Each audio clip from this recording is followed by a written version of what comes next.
Boas tardes. O Premio Manuel García Barros volvenos a reunir de novo. Levamos 24 invernos vendo florecer novelas que van enchendo a literatura galega de longas ringleiras de palabras tecidas por artesáns das letras.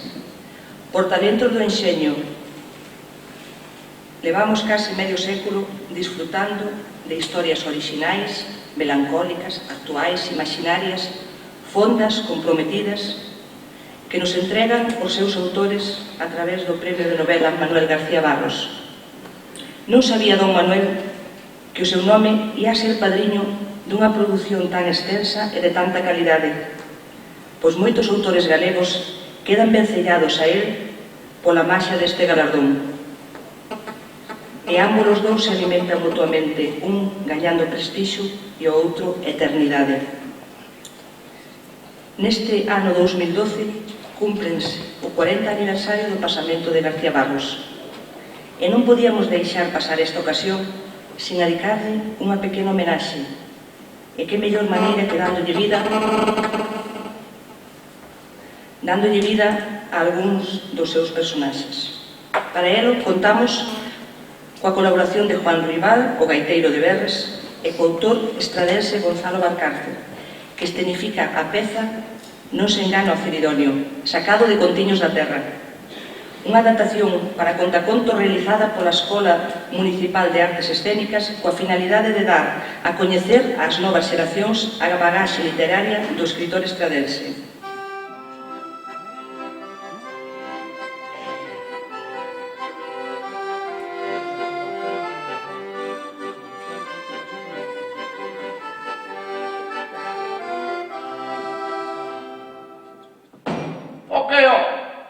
A min ninguén me engana. A miña casa que non veña ninguén ca intención de empufarme que perdo tempo.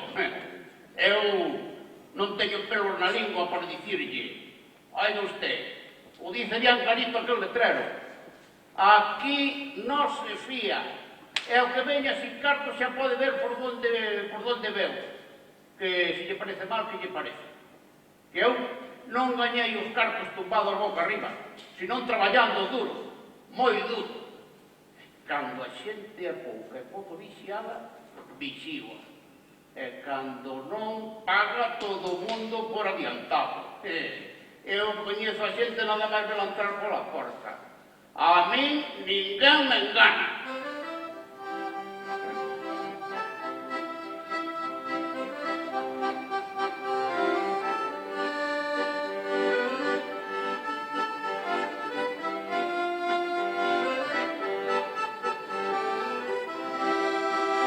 O xurado acordou, por maioría, conceder o 24º Premio de Novela Manuel García Barros en Queirades a obra presentada baixo o título Tempus Fugit, que unha vez aberta a plica correspóndese á obra Hora Zulú, da autoría de don Santiago González Lopo.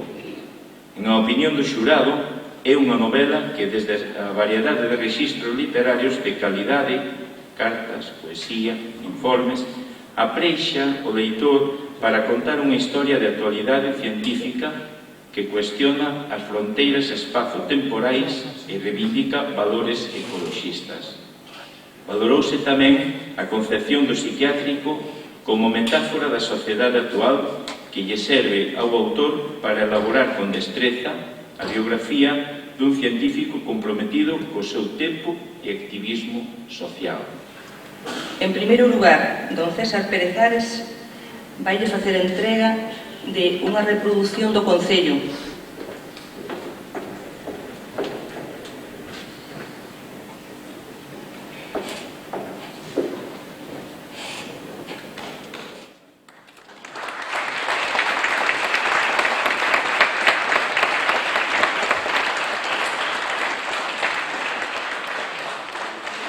De seguido, don Vítor Freixanes fai entrega do libro e dun pin con un sombreiro a semellanza do que habitualmente levaba don Manuel García Barros.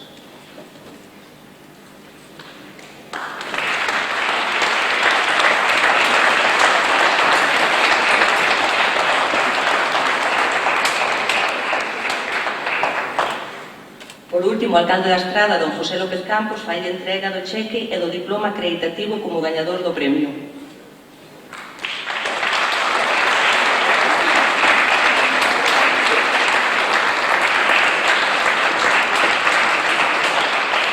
E agora reclamo a presenza de doña Temari García, neta de don Manuel García Barros, para facer de entrega, como non podía ser de outra maneira, dun libro.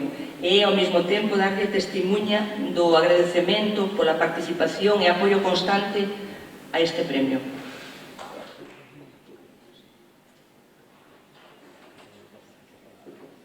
Fai entrega do libro don José López Campos, alcalde da Estrada.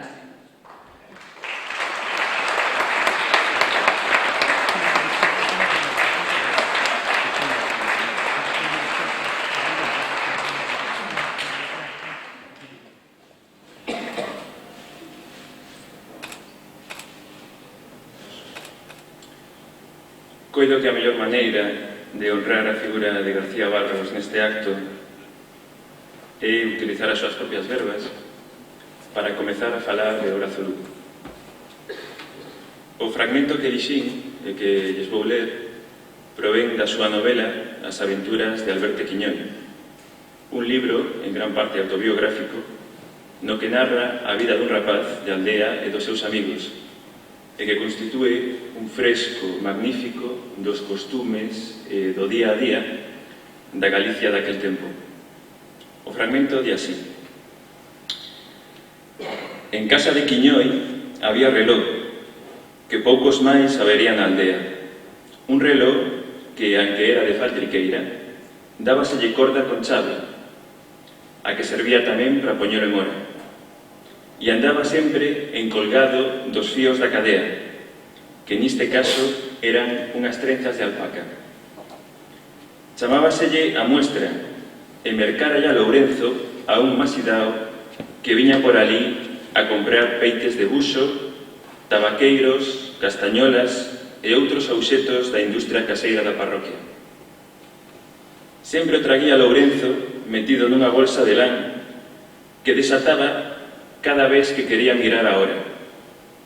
Pola noite tiña o costume de, antes de se deitar, desatar a bolsa, mirar a hora, pegalo a orella a ver se andaba, abrirlle logo a tapadeira de atrás, coller a chave e darlle corda contándolle as voltas, e logo metela de novo na bolsa e todo xunto, debaixo do cabezal, para que estivera o quente, pois o frío tiña medo que lla constipara. Ben, este fermoso fragmento do reloxo que pode coller frío vaime servir para falar da novela que van ter entre as mans e do seu tema de fondo, ou dun dos seus temas de fondo, que é o paso do tempo. Actualmente existen reloxos en todas partes. No seu teléfono móvil teñen un reloxo, no coche, se viñeron aquí en coche, terán un reloxo, na televisión poñen un reloxo, é dicir, estamos completamente marcados pola hora. A súa medición é unha realidade aceptada. Ninguén se plantexa algo diferente de que unha hora ten 60 minutos e un minuto ten 60 segundos. Non obstante, penso eu, é unha das reflexións que fago na novela, o tempo segue será un concepto moi subxectivo. Todos temos a experiencia de que cando estamos a pasar ben, o tempo transcorre moi rápido, todo o contrario, non? Cando o tempo vai moi lentamente e que a experiencia non é tan boa. O argumento, que ten unha forma circular, avanza como se dun mecanismo de reloxería se tratase. Imoslle dando corda pa ese niño, se me permite unha comparación, o argumento sería como as agullas que se desprazan pola esfera do reloxo e que volverán a encontrarse ao final da historia. Para rematar, se queren outro símil, construín esta novela como se dunha cadea se tratase, e cada elo da cadea, cada aro, leva ao seguinte, de maneira que ao final Se queremos, así vai pasar, os dous extremos da cadea poderán unirse e conformar a explicación do segredo que esconde o Grazulú. E quen sabe se por cousas do azar obxectivo ou do destino esta cadea imaginaria que eu formei non podería ser semellante á cadea de alpaca do reloxo que se constipaba no fermoso texto do mestre Manuel García Barros.